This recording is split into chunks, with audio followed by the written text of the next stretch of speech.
السلام عليكم. بما اننا بنتكلم في كورس العلاقات، انا جايه النهارده احكي لكم قصه صغيره في سلسله جديده من الحلقات هتنزل لكم دايما في وسط الاسبوع. بس قبل ما احكي لكم القصه، تعالوا افكركم بيا. انا اسماء نصر، مدربه علاقات وانوثه. كان في واحده الست دي كانت بتحب السمك قوي، وبتحب كمان الفراوله جدا. وفي يوم قررت ان هي هتنزل تصطاد السمك اللي بتحبه بالفراولة اللي بتحبها.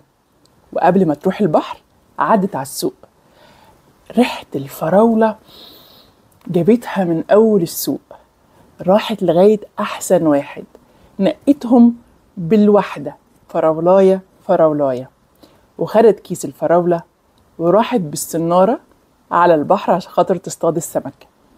علقت الفراولة في السنارة وقعدت استنت عشان خاطر السنارة تصطاد. الوقت بيعدي والجو حر وهي هتموت من الجوع. كل ما ريحة الفراولة تغريها ان هي تاكل منها واحدة، تفتكر السمك اللي بتحبه، فتحرم نفسها من الفراولة اللي بتحبها علشان خاطر السمك. الجو عمال يزيد حرارة، وريحة الفراولة الحلوة ابتدت تروح، وابتدت الفراولة تبوظ. والعقل بيقول ان هي تاكلها قبل ما تبوظ، لكن هي عايزة تصطاد السمك بالفراولة. أصل هي ممكن تقدم إيه للسمك أحلى من الفراولة اللي بتحبها؟ دي نقيتها له بالواحدة. النهار طول والسنارة ما غمزتش، فيش ولا سمكاية طلعت، لغاية ما عدى عليها راجل عجوز كان بيراقبها من أول النهار وبيضحك. قال لها: أنت بتعملي إيه؟ حكيت له الحكاية، وإن هي إزاي أثرت السمك على نفسها وما رضيتش تاكل الفراولة، وفي الآخر السمك ما طلعش. ضحك العجوز ومشي، وراح جاب لها طبق فيه شوية دود وقال لها: حطي الدود في السنارة. قالت له: أنت بتقول إيه؟ عايزني أصطاد السمك اللي بحبه بالدود؟ ده أنا مرضيتش أكل الفراولة وحرمت نفسي منها عشانه، في الآخر ما يطلعش وعايزه يطلع بالدود. ضحك العجوز وقال لها: جربي تصطادي السمك بالدود.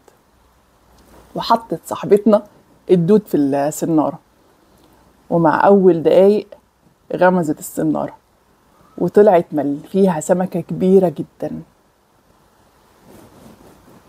بس في نفس الوقت كانت الفراولة باظت.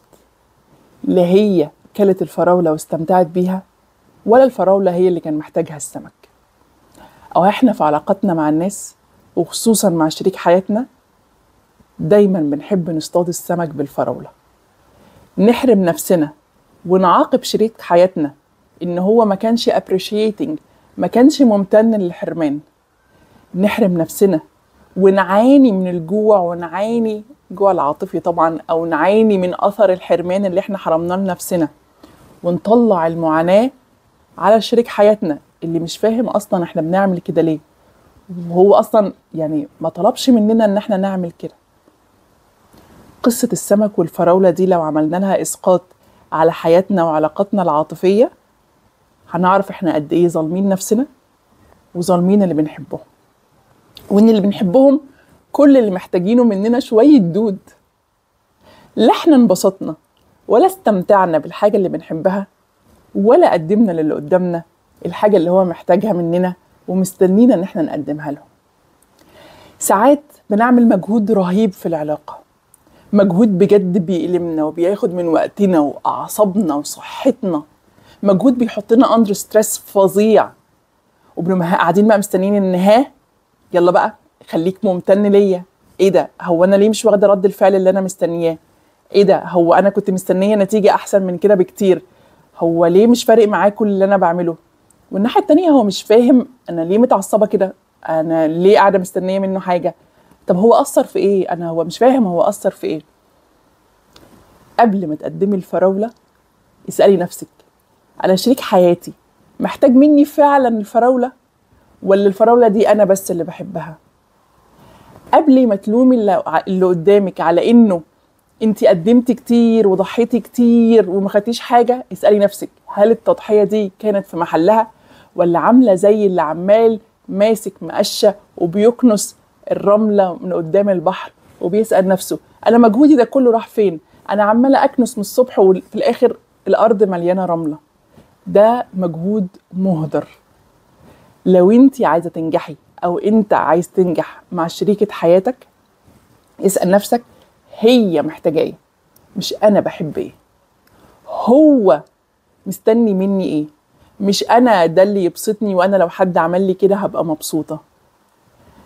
عاملوا الناس باللي هم عايزينه واللي هم محتاجينه، مش باللي انتوا بتحبوه واللي بيعمل لكم إشباع. واعملوا دايما إسقاط لقصة السمك والفراولة، صدقوني هتفرق معاكم جدا في العلاقات. دي كانت قصة في أول سلسلة هنعملها، دايما ميعادها هيكون في وسط الأسبوع. أشوفكم الأسبوع الجاي في رعاية الله.